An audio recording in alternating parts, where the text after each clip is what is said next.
সূরাতুল বাকারার ১৭২ নম্বর আয়াতে আল্লাহ তাআলা ইরশাদ করছেন, ইয়া আইয়ুহাল্লাযীনা আমানু কুলু মিন তাইয়্যিবাতি মা রাযাকনাকুম ওয়াশকুরু লিল্লাহি ইন কুনতুম ইয়্যাহু তা'বুদুন। অর্থাৎ ওহে বিশ্বাসীরা, আমি তোমাদেরকে পবিত্র জিনিস থেকে যেটা রিজিক হিসেবে দান করেছি তোমরা সেটা খাও, অপবিত্র কোনো কিছু তোমরা খেও না। পাশাপাশি সূরাতুল আরাফের ১৫৭ নম্বর আয়াতে আল্লাহ তাআলা ইরশাদ করছেন, ওয়া ইউহিল্লু লাহুমুত তাইয়্যিবাতি ওয়া ইউহাররিমু আলাইহিমুল খাবাইস। অর্থাৎ তিনি তোমাদের জন্য তৈয়িবাত বা পবিত্র খাবারগুলোকে তিনি হালাল করেছেন, আর অপবিত্র যত খাবার আছে এগুলো তিনি তোমাদের জন্য হারাম করেছেন।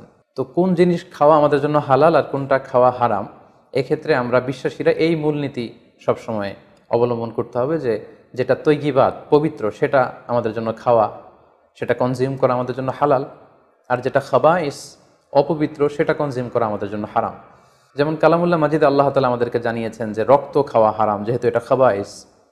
শূকরের গোশত খাওয়া হারাম, মৃত প্রাণী খাওয়া হারাম, আল্লাহ ছাড়া অন্য কোনো দেবদেবীর নামে যে প্রাণীগুলোকে স্লটার করা হয়েছে, উৎসর্গ করা হয়েছে, বলি দেওয়া হয়েছে, এগুলোর গোশত খাওয়া হারাম, কারণ এগুলো সব হচ্ছে মিনাল খাবাইস, অপবিত্র।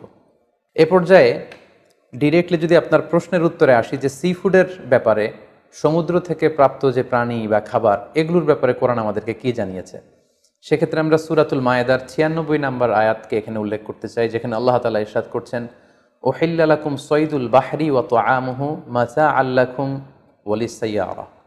অর্থাৎ তোমাদের